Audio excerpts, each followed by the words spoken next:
ओम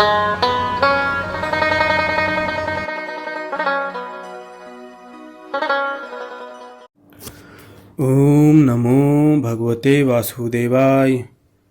तीसरा अध्याय। अर्जुन ने पूछा, हे जनार्दन, यदि आपके तप से, कर्म से, बुद्धि से श्रेष्ठ है तो केशव मुझे इस घोर कर्म में क्यों लगाते हो? मिले हुए वचनों से आप मेरी बुद्धि को भ्रम में डाल रहे हो। निश्चय करके मुझे बतलाइए जिससे मैं कल्याण को प्राप्त हो जाऊं। श्री कृष्ण जी बोले, हे निष्पाप अर्जुन, मैं पहले समझ चुका हूँ कि इस लोक में दो प्रकार की निष्ठा कही है। एक तो सांख्य वालों का ज्ञान योग और दूसरा योगियों का कर्म योग। कर्मों का प्रारंभ न करने से ही कोई निष्कर्म नहीं कहलाता और कर्मों का त्याग करके संन्यास करने से ही किसी की सिद्धि नहीं मिल जाती। मनुष्य क्षण भर भी कर्म किए बगैर नहीं रह सकता। प्रकृति के गुण ही सब मनुष्यों को कुछ न कुछ कर्म करने में लगाते हैं। जो अज्ञानी कर्म इंद्रियों को रोककर आत्मचिंतन करने के बहाने विषयों की चिंता करता है, वह पाखंडी मिथ्याचारी कहलाता है।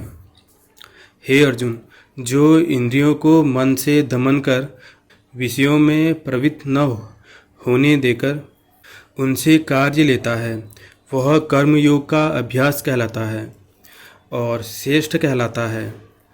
अपने धर्म के अनुसार नियमित कर्म करो, क्योंकि कर्म न करने से कर्म को करना अच्छा है। बिना कर्म किए तुम्हारे शरीर का निर्वाह नहीं हो सकता। हे कौन्तेय, यज्ञ के निमित्त किए जाने वाले कर्मों को छोड़कर जितने कर्म हैं उनके करने से मनुष्य को बंधन होता है। अतएव तुम फल की इच्छा त्याग कर यज्ञ के लिए कर्म करो।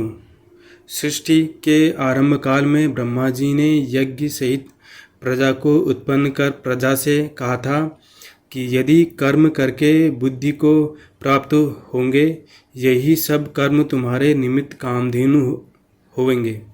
इस यज्ञ से तुम देवताओं को संतुष्ट करते रहो और देवता भी तुमको संतुष्ट करेंगे। इस प्रकार परस्पर वार्तालाप करते हुए तुम और देवता कल्याण को प्राप्त होगे। यज्ञ आदि कर्मों से प्रसन्न होकर देवता तुमको इच्छित सुख की सामग्रियां देंगे, परंतु उनके लिए दिए दान को जो बिना उनका भोग लगाए ग्रहण करता है वह चोर है। पंच महायज्ञ करके जो शेष बचा हुआ भोग ग्रहण करते हैं वे सब पापों से मुक्त हो जाते हैं, और जो अपने निमित्त ही अन्न पकाते हैं वे पापी पुरुष पाप को ही भक्षण करते हैं। अन्न से ही प्राणियों की उत्पत्ति होती है।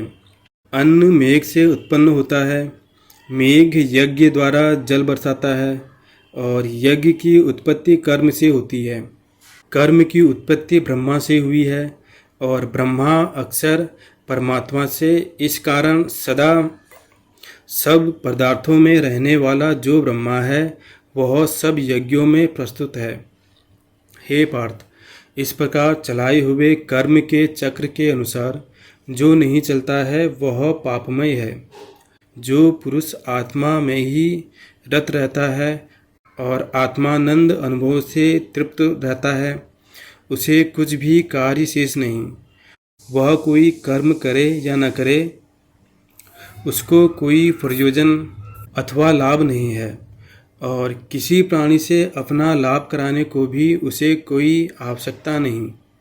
इसलिए तुम भी फल की प्राप्ति इच्छा त्याग कर कर्तव्य पालन करते रहो, क्योंकि फल की इच्छा को त्याग कर्म करने वाला पुरुष मोक्ष को प्राप्त होता है। राजा जनक आदि ने भी कर्म सिद्धि पाई है। इसी प्रकार तथा लोक संग्रह को देखते हुए भी तुमको कर्म करना उचित है। श्रेष्ठ पुरुष जिस जिस कर्म का आचरण करता है दूसरे मनुष्य उसी मार्ग पर चलते हैं, और वह जिसको प्रमाणित मानता है उसी के अनुसार सब उत्तम मानते हैं। हे पार्थ, मुझको तीनों लोक में कुछ भी काम शेष ना रहा और न कोई अप्राप्त वस्तु प्राप्त करनी है, फिर भी मैं कर्म करता ही रहता हूँ। यदि हम ही आलस्य रहित होकर कर्मों को नहीं करेंगे तो मनुष्य हर प्रकार से हमारे ही पथ का अनुसरण करेंगे। जो मैं ही कर्म न करूं तो सब लोग भी न करने से नष्ट हो जाएंगे। इससे मैं ही वर्ण संकरों के उत्पन्न करने का हेतु बनकर प्रजा को नष्ट करने वाला समझा जाऊंगा। जिस प्रकार अज्ञानी फल की इच्छा करके कर्म करता है, वैसे ही फल की इच्छा न करते हुए ज्ञानी को लोक शिक्षा की इच्छा करते हुए कर्म करना उचित है। कर्म में आसक्त ज्ञानियों की बुद्धि में ज्ञानी भेदभाव उत्पन्न न करे, परंतु आप स्वयं कर्म करता हुआ उसे भी प्रसन्नता पूर्वक कर्म करावे। हे अर्जुन, सब कर्म प्रकृति के गुण से ही उत्पन्न होते हैं, परंतु जिनकी बुद्धि अहंकार से भ्रष्ट है, ऐसे मूर्ख लोग समझते हैं कि हम करता हैं, परंतु जो गुण और कर्म के विभाग को सच्चा तत्व जानता है, वह ज्ञानी पुरुष यह समझकर इसमें आसक्त नहीं होता कि गुणों का यह खेल आपस में हो रहा है। हे अर्जुन, अध्यात्म बुद्धि से सब कर्मों को तुम मुझ में अर्पण करके कर्मफल की आशा छोड़कर संग्राम करो। जो पुरुष श्रद्धापूर्वक मेरे वचनों पर दोष दृष्टि न करके मेरे इस मत के अनुसार आचरण करते हैं, वे लोग कर्म बंधन से निश्चय मुक्त हो जाते हैं। और जो अज्ञानी इस मत पर दोष दृष्टि करते हुए इसको ग्रहण नहीं करते, वे संपूर्ण ज्ञान से रहित हैं। उनको नष्ट हुआ जानो। अपना कठिन धर्म भी दूसरों के सहज धर्म से हितकर होता है। स्वधर्म में मरना भी कल्याण कारक है, परंतु अन्य धर्म भयानक है।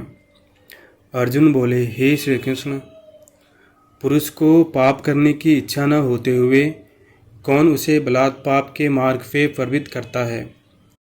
श्री कृष्ण बोले, हे अर्जुन, रजोगुण से उत्पन्न होने वाला काम और क्रोध मनुष्य को पाप मार्ग में ले जाता है। इसे करके उत्पन्न इच्छा कभी तृप्त नहीं होती। ये महापापी और घोर शत्रु हैं। जैसे धुआं से अग्नि, धूल से दर्पण और झिल्ली से गर्भ का बालक ढका रहता है, उसी प्रकार विषय की इच्छा से आत्मज्ञान ढका हुआ है। हे कुंती पुत्र, इस शत्रु काम को करके ज्ञानियों का ज्ञान आच्छादित हुआ है। इंद्रियां, मन और बुद्धि इस काम के आश्रय स्थान हैं।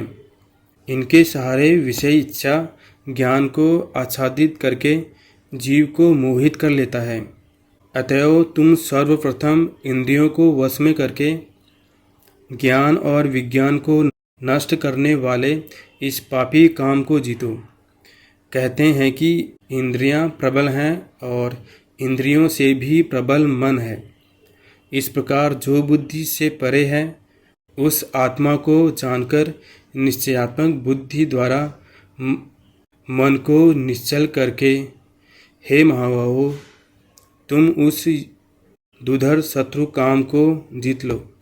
इति श्रीमद्भगवद्गीता सुपनिषद सुब्रह्मा विद्या योग शास्त्रे श्री कृष्ण अर्जुन संवादे आत्मकर्म योगो नाम तृतीयो अध्याय। और तीसरा अध्याय समाप्त होता है।